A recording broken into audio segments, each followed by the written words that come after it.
This is Sean Padgett from the Taft School Library, and here's a special tutorial on turning on using speech-to-text on your iOS device, including iPhone and iPad.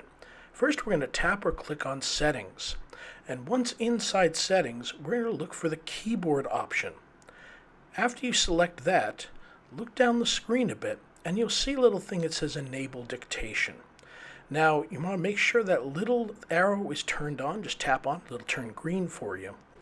And note, you can dictate in other languages. I'm not going to go into that right now, but if you are interested, let me know and I'll tell you how to use it.